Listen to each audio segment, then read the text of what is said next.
میں جناب مولانا محمد حاضر نبی صاحب کو سے درخواست کروں گا کہ اپنا حوصلہ پیش کریں. اخباریات پر بیچلے تقی صاحب کی خدمات.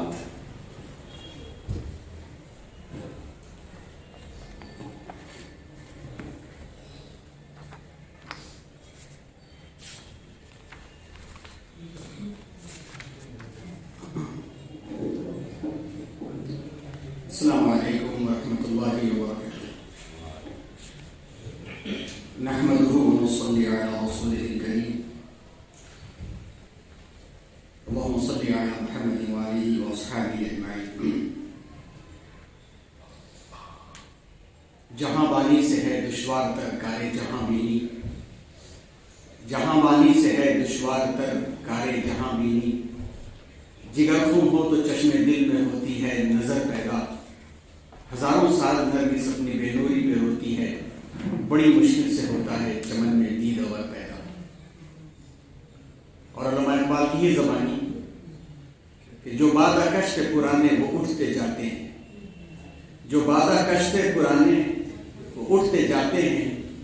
کہیں سے آب بقائے دوام لے ساقی، کٹی ہے رات ہنگامہ گستری میں تیری، سحر قریب ہے اللہ کا نام لے ساقی. معزز صدر جلسہ جناب عزت مآب پروفیسر ریاض احمد صاحب اور بزم میں اقبال کے انیس و جانکار جناب ڈاکٹر انیس احمد صاحب اور ہمارے استاد محترم فخر ملت جناب پروفیسر بی شیخ علی صاحب کے نور نظر صاحبزادے جناب ڈاکٹر ذاکر حسین صاحب اور بزم میں شریک جناب پروفیسر ضیاء اللہ صاحب اور دیگر اراکین بزم، خواتین و حضرات. شخصیات اس دنیا میں اپنی خدمات کے اعتبار سے کئی طرح کی ہوتی ہیں. جو سب سے اعلیٰ و ارفع مقام ہوتا ہے وہ نبی وقت کا ہوتا ہے. جس مقام کی قربت اور جس مقام کی برابری کا تصور پوری انسانیت مل کر کے بھی نہیں کر سکتی.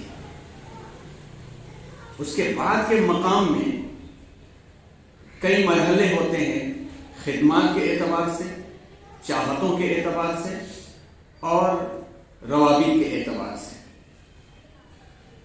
اصحاب کمال جو ہوتے ہیں ان کے پاس کچھ نہ کچھ اپنی خداداد صلاحیتیں ہوتی ہیں اور ان خداداد صلاحیتوں کو اپنی خدمات سے مزین کر کے وہ اپنا مقام بلند کرتے ہیں کہ انہیں اصحاب کمال کہا جاتا ہے. ان میں سے بعض افراد ایسے ہوتے ہیں جو اصحاب کمال سے الفت و محبت رکھتے ہیں، قربت رکھتے ہیں، جن کو اصحاب صفا یا یاران باوفا کہا جاتا ہے. اصحاب صفا میں بھی دو قسم کے لوگ ہوتے ہیں. ایک کو شناور کہا جاتا ہے اور دوسرے کو شناخت رکھنے والا کہا جاتا ہے، باذوق کہا جاتا ہے. اسی فہرست میں علامہ اقبال علیہ الرحمہ کی شخصیت اصحاب باکمال میں آتی ہے، جس کے کئی پہلو ہیں، کئی جہتیں ہیں، کئی فیسٹس ہیں. جب ہم ہندوستان کے اندر تاریخ پر نظر ڈالتے ہیں اور گزشتہ 3 صدیوں تک جاتے ہیں، 18ویں، 19ویں اور 20ویں صدی، تو اس میں کئی ہمیں اصحاب کمال نظر آتے ہیں. اور ان اصحاب کمال میں اگر ہم 18ویں صدی یعنی 1727 اور 28 سے لے کر کے 1750 کے درمیان میں، تو اصحاب کمال میں حضرت شاہ ولی اللہ محدث دہلوی رحمۃ اللہ علیہ نظر آتے ہیں، جو اصلاحی نظام کی خاطر اپنا وہ کردار ادا کرتے ہیں کہ آنے والی نسلیں ان کے کردار سے سیراب ہوتی ہیں اور مدارس اسلامی اور بنیادوں پہ قائم ہوتے ہیں. 19ویں صدی کو دیکھتے ہیں تو 19ویں صدی میں ہمارے سامنے جو شخصیات نظر آتی ہیں اس میں ممتاز شخصیت سر سید احمد خان علیہ الرحمہ کی نظر آتی ہے، جو دنیا داری کے معاملے کو دین کے ساتھ مزین کر کے انہوں نے وہ حل پیش کیا کہ آج علی گڑھ مسلم یونیورسٹی اور اس سے جڑے ہوئے فارغین ہمیں نظر آتے ہیں. 18ویں صدی اگر شاہ ولی اللہ کی تھی اور 19ویں صدی اگر سر سید احمد خان کی تھی، تو اصحاب کمال میں